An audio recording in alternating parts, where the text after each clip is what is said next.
suprême, qui soutient ma foi. La sombre vallée,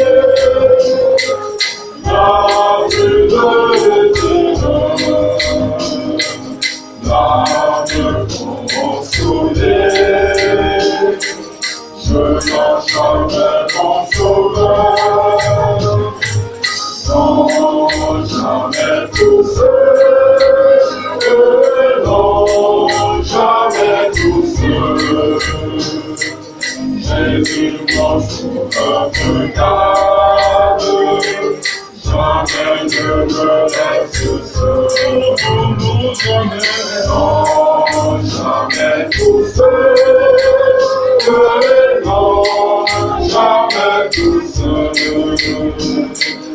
Jésus mon sauveur me garde, je ne suis jamais tout seul.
Jésus mon sauveur me garde, jamais ne me laisse seul, non jamais tout seul, non jamais tout seul. Jésus mon sauveur me garde, je ne suis jamais tout seul. Celui-là qui nous guide chaque jour.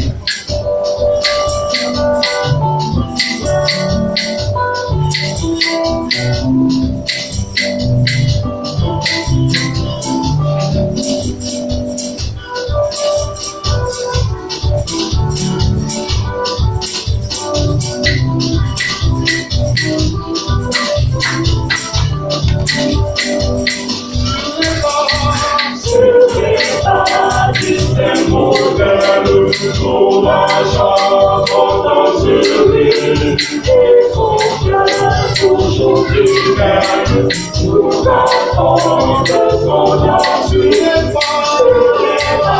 C'est modèle, ton achat, ton chérie, et ton cœur toujours fidèle, nous attendons de son ancien.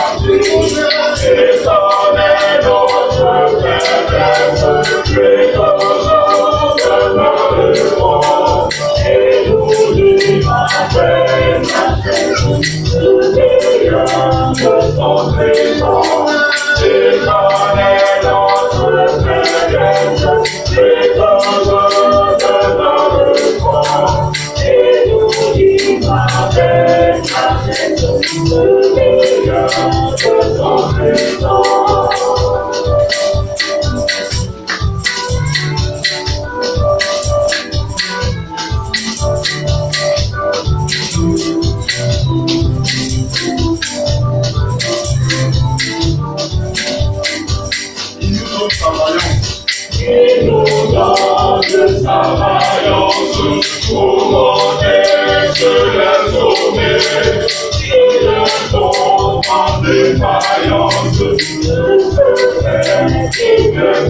Bien-aimés frères et sœurs en Christ, que la bénédiction de Dieu et la grâce du Saint-Esprit soient votre partage. Nous allons étudier ensemble un texte très intéressant dans l'Évangile selon Marc au chapitre 4, les versets 35 à 41. En cette période particulièrement trouble d'angoisse, les croyants doivent plus que jamais se rapprocher de la parole de Dieu pour y retrouver le confort nécessaire. J'espère que l'étude de cet épisode de la vie de Jésus et de ses disciples nous fortifiera et nous rassurera de la présence continuelle de notre Dieu pour nous soutenir. Nous allons lire le texte. Ce même jour, le soir, Jésus leur dit: passons à l'autre bord. Après avoir envoyé la foule, ils l'amenèrent dans la barque où il se trouvait. Il y avait aussi d'autres barques avec lui. Il se leva un tourbillon et les flots se jetèrent dans la barque au point qu'elle se remplissait déjà. Et lui, il dormait à la poupe sur le coussin. Ils le réveillèrent et lui dirent: Maître, ne t'inquiètes-tu pas de ce que nous périssons? S'étant réveillé, il menaça le vent et dit à la mer: Silence, tais-toi. Et le vent cessa et il y eut un grand calme. Puis il leur dit: pourquoi avez-vous ainsi peur? Comment n'avez-vous point de foi? Ils furent saisis d'une grande frayeur et ils se dirent les uns aux autres: quel est donc celui-ci à qui obéissent même le vent et la mer. Frères et sœurs, juste après la parabole de la graine de sénévé, cette graine qui monte devient plus grande que tous les légumes et pousse de grandes branches, en sorte que les oiseaux du ciel peuvent habiter son ombre. Jésus engage ses disciples dans une aventure pratique qui va illustrer le principe théorique qu'il vient d'enseigner. Ils se retrouvent tous dans une barque. La barque, c'est une sorte de pirogue pour traverser de l'eau un lac intérieur. Et un tourbillon se signale au moment de la traversée. Pour ceux qui connaissent le tourbillon, c'est un phénomène naturel qui est très spectaculaire. On a des courants d'air qui tournent sur eux-mêmes, qui sont capables de tout soulever au passage, y compris souvent le toit des maisons. Dans notre cas, ce sont les vagues d'eau qui montent et qui commencent à rentrer dans la barque. Imaginez un peu le spectacle. Le texte dit qu'il y avait plusieurs barques, des cris de détresse partout, des appels à l'aide, de l'angoisse et de l'agitation partout.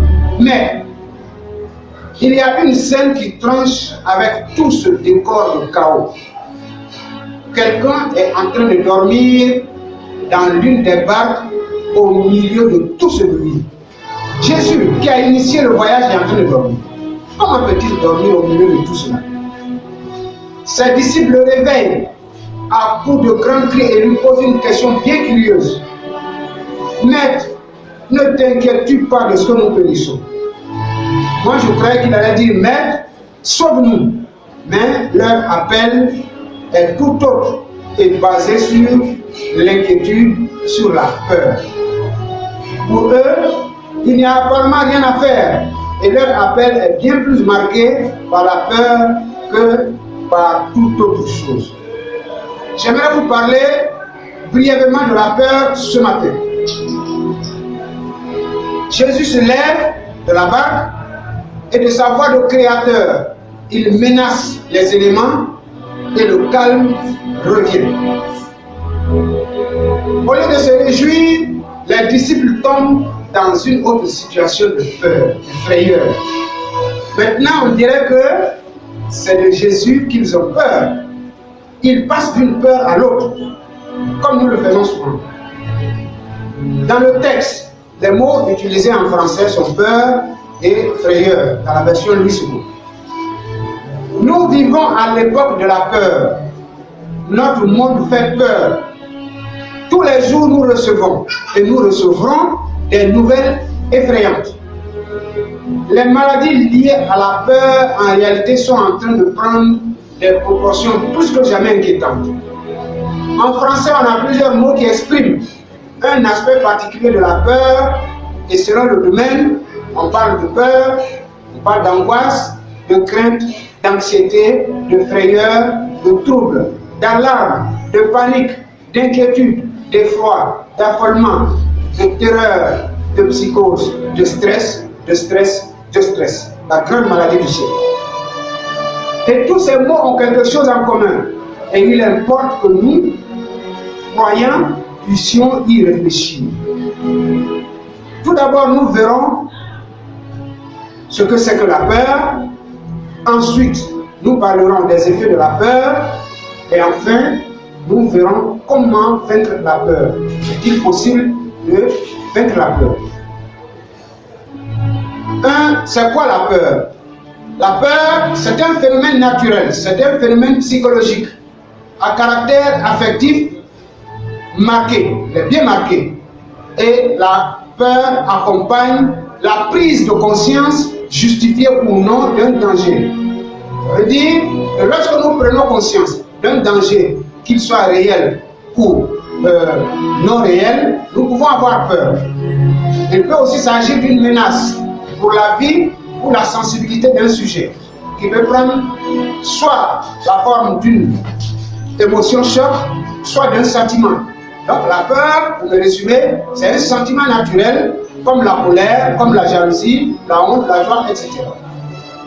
Tout le monde peut donc avoir peur. Tout le monde peut être stressé, angoissé, pour une raison réelle ou pour une raison qui n'existe simplement pas. J'aimerais vous faire remarquer que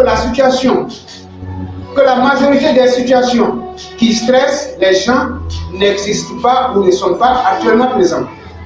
Et la Bible nous met en garde contre les effets de la peur dans plusieurs passages, même si au départ il s'agit d'un sentiment naturel.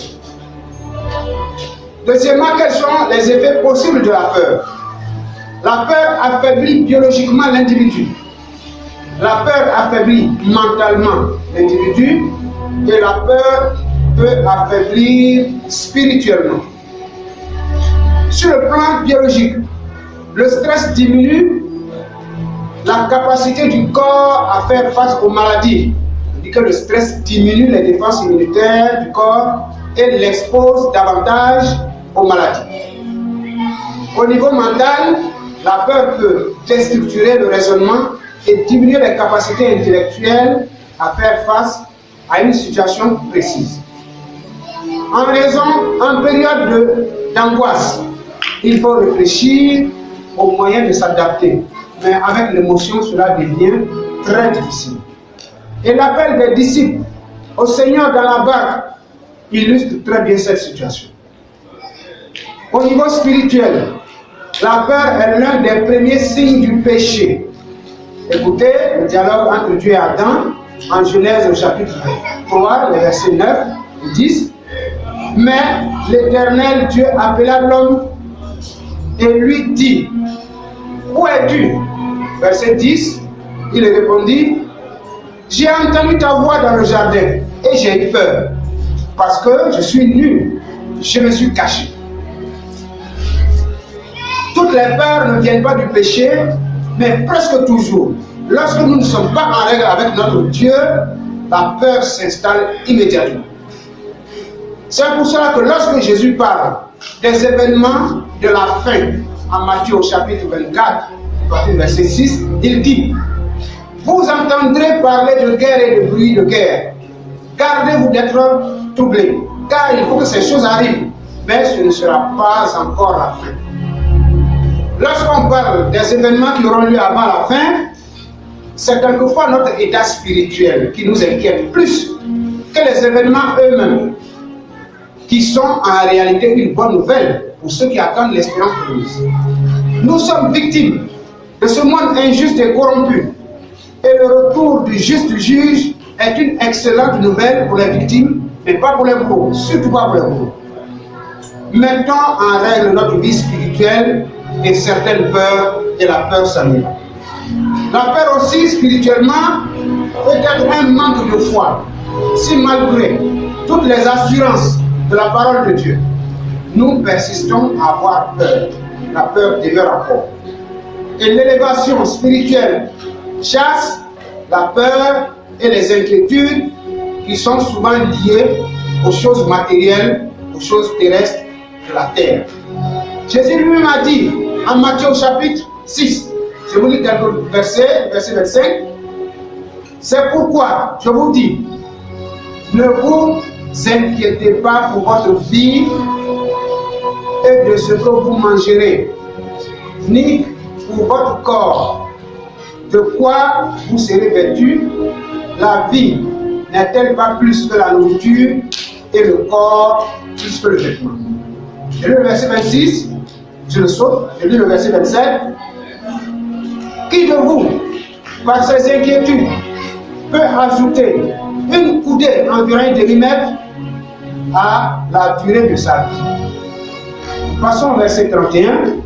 Ne vous inquiétez donc point et ne dites pas: que mangerons-nous? Que boirons-nous?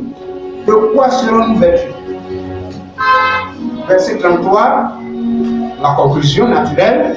Cherchez premièrement le royaume et la justice de Dieu, et toutes ces choses vous seront données par-dessus. Ne vous inquiétez donc pas du lendemain. Verset 34, car le lendemain aura soin de lui-même. À chaque jour suffit sa peine. Les choses qui nous stressent ne sont pas encore arrivées en général. Donc au-delà de la foi-croyance, nous devons avoir cette foi-confiance, la confiance en Dieu. Peut-on surmonter la peur? Oui. Comment surmonter la peur? Je donnerai quelques orientations. Premièrement, il faut anticiper, si possible, sur la situation. Dans telle situation, qu'est-ce que je fais? On a tous peur du pire qui a été annoncé par des humains. Mais Dieu tient réellement le monde dans sa main. Et nous ne devons jamais le dire. Pensons à ce que nous pourrions faire. Et Dieu nous soutiendra dans les situations les plus angoissantes, les plus effrayantes. Beaucoup de ces situations sont prévisibles. Deuxièmement, dans le cas pratique et présent de la pandémie à coronavirus, nous devons savoir qu'il y a une abondante communication autour de la maladie qui est en cours. Certains médias consacrent presque la totalité de leurs émissions à cette pandémie. Et le fait de se surexposer soi-même à cette surcommunication peut vous effrayer et provoquer la peur au-delà de la norme. Savez-vous que certaines personnes ont l'impression de développer les signes de la maladie sans être infectées par ce virus à cause de la peur excessive? Nous savons déjà presque tout. Nous connaissons tout sur cette maladie pour pouvoir nous protéger. Je parle des mesures barrières, comme se laver régulièrement les mains au savon et à l'eau propre, éviter les contacts inutiles, on les connaît tous. Il y a une communication qui en est faite autour. Et au passage, je voudrais dire que ces mesures ne sont pas un manque de foi et ne sont pas opposées à la pensée de la Bible, encore moins à la volonté de Dieu. Le Seigneur Dieu lui-même, Yahvé, a donné plusieurs prescriptions à Moïse pour Israël, qui sont des mesures sanitaires, des mesures d'hygiène. Je vous donne un exemple, Deutéronome chapitre 23, les versets 12 et 13. Tu auras un lieu hors du camp. C'est là, dehors, que tu iras. Le verset 13 dit, tu auras parmi ton bagage un instrument dont tu te serviras pour faire un creux et recouvrir tes excréments quand tu voudras aller dehors. La Bible est très sobre et critique. Dieu nous donne des consignes sanitaires et hygiéniques des milliers d'années avant les découvertes faites par Louis Pasteur, qui sont somme toute récentes. Je pense qu'Israël a dû les appliquer par la foi sans tout comprendre. Dieu n'est pas opposé à l'hygiène. Troisième orientation, persévérer dans la prière, rester en prière pour la situation d'une façon générale, pour ses proches, pour l'Église, les frères de l'Église, le corps de Christ et pour soi-même. En effet, nous avons besoin de l'aide du Saint-Esprit, dans plusieurs cas et en général, pour surmonter la peur. Parce que l'ennemi, lui aussi, il utilise la peur pour nous décourager. Souvenez-vous du rapport de mission des espions en Nombre chapitre 13, verset 33. Ils sont venus dire, nous avons vu des géants, enfants d'Anak, de la race des géants. Nous étions à nos yeux et aux leurs comme des sauterelles. Ils font le rapport en se basant sur leur perception et sur la perception perçue des géants. Le diable met une loupe sur de petites choses et nous les percevons comme des obstacles infranchissables, insurmontables. Et remarquez que dans notre texte de base, c'est à Jésus que les disciples s'en remettent. Je ne crois pas que Jésus était le plus grand nageur, mais c'est vers Dieu qu'il faut crier dans notre détresse. C'est par la prière que nous parlons à Dieu qui a toujours le dernier mot.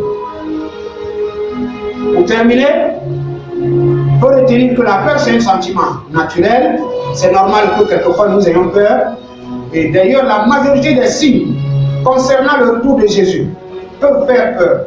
L'apostasie finale, la guerre, la famine, la peste que nous traversons, les tremblements de terre, les persécutions religieuses, la diffusion universelle de l'évangile, Israël et les événements de Palestine, les phénomènes dans le ciel, les richesses exagérées, les temps difficiles, l'apparition d'un régime dictatorial et la nécessité d'un gouvernement universel. Quand les gens diront paix et sécurité et l'augmentation de la politique. En tant que croyants, nous n'avons pas peur d'avoir peur. Nous ne craignons pas la peur. Parce que nous avons des ressources spirituelles supplémentaires pour monter la peur, pour surmonter la peur. Dieu est avec nous. Et les appels à ne pas avoir peur sont extrêmement nombreux dans la parole de Dieu. Je vous rappelle le verset 4 du Psaume 23, que certains connaissent par cœur. Quand je marche dans la vallée de l'ombre de la mort, je ne crains aucun mal, car tu es avec moi. Ta houlette et ton bâton me rassurent. Ésaïe chapitre 41, le verset 10 dit, ne crains rien, car je suis avec toi. Ne promène pas des regards inquiets, car je suis ton Dieu. Je te fortifie, ça veut dire je te donne la force. Je viens à ton secours, je te soutiens de ma droite triomphante. La droite de Dieu est toujours triomphante. À la fin du Nouveau Testament, le Saint-Esprit dit à l'église de Smyrne, en Apocalypse au chapitre 2, verset 10, ne crains pas ce que tu vas souffrir. Voici, le diable jettera quelques-uns de vous en prison, afin que vous soyez éprouvés, et vous aurez une tribulation de 10 jours de persécution. Sois fidèle jusqu'à la mort, et je te donnerai la couronne de vie. Dieu est omniscient, et il sait à l'avance combien de temps va durer cette situation. Nous croyons et nous espérons qu'elle ne va pas durer et que très bientôt, nous allons nous retrouver tous en bonne santé, nous serrer la main, faire des accolades et continuer à manifester la communion fraternelle. Que le Seigneur vous bénisse. Pendant que je préparais cette prédication, il me venait toujours à l'esprit les paroles du cantique 387 sur les ailes de la foi. Ne crains rien, je t'aime, je suis avec toi, nous dit le Seigneur. Amen.